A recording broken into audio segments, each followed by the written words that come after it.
Bugün burada Etik ve İtibar Derneği olarak düzenlediğimiz Uyumun Ötesinde İtibar Yönetimi... I'm deeply honored and delighted to be here as the Ethics and Reputation Association at the 12th International Ethics Summit themed Beyond Compliance, the Power of Ethical Intelligence in Reputation Management. On behalf of the TEİD Board of Directors, I extend my sincere gratitude to our valued guests for joining us, to our esteemed speakers who will share their knowledge and experience, to our sponsors who have supported us on this important day, to our incredible TEİD team who sacrificed their sleep for days to make this day possible, and to everyone involved. Welcome to our summit. Programımıza başlamadan evvel Before we begin our program, I invite you to observe a minute of silence for Mustafa Kemal Atatürk and his comrades. bu yılki zirvemizde In this year's summit,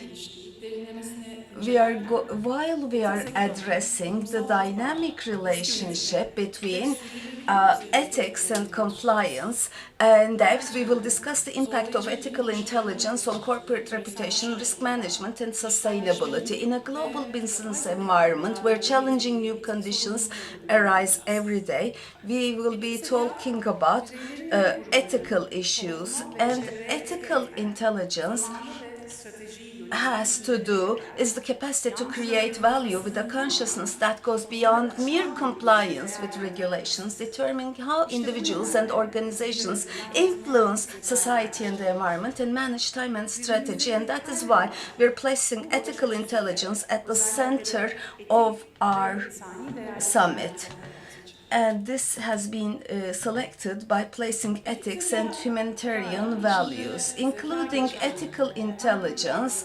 Any concept that we talk about intelligence, we have to think about AI. And when we think of AI, we think of ethical issues. As I was chatting to my 11-year-old son, I thought I would influence him.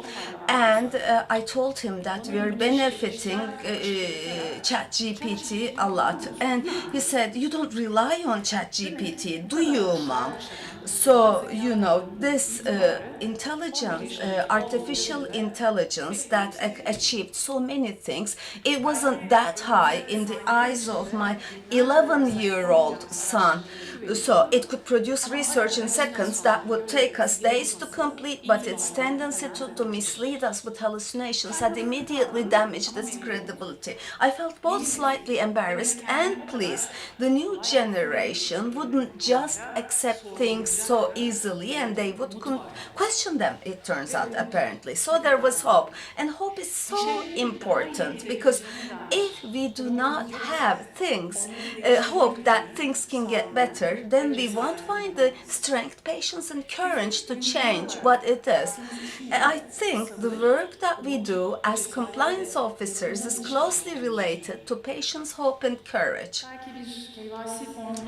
You may find it difficult to feel what I'm saying while filling out a KYC form, but let us not forget the bigger picture, and let's think about the risks we are trying to prevent: human rights violations such as child labor and discrimination, bribery and corruption, money laundering, distortion of competition in the market, violation of privacy and confidentiality of people. And if we cannot prevent these, the loss of reputation of the institutions we work for. So can we do this without using ethical intelligence? Can we say, while the world has given up the good, and can we still chase this? So salespeople who don't think about the bonuses, can we push them to think of something else? I'm not trying to elevate what we are doing, but if we're not, I'm trying to say that if we do not incorporate ethical concerns and intelligence into our work, we will struggle to show the patience and courage to do our job well. I found theologian and philosopher Paul Tillich's perspective on the relationship between courage and ethical behavior very meaningful and enlightening, and I would like to share it with you. This thinker who fled Nazi Germany says that the concept of courage to be is an ethical behavior, an effort to remain true to one's essence, and that it consists of two sub-concepts. The first is courage to be in spite of, acting, being courageous despite everything. Let's call it the courage to be ethical despite everything, the courage to do what is right despite everything. Martin Luther King's courage to maintain his non-violent stance and struggle despite all the pressure and torture he endured is an example of this. And the second is the courage to be as a part of, the courage to be part of something greater, something sublime.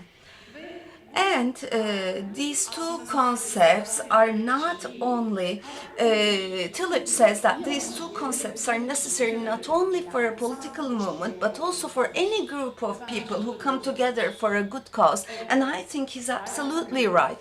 Yes, perhaps today some world leaders almost praise corruption.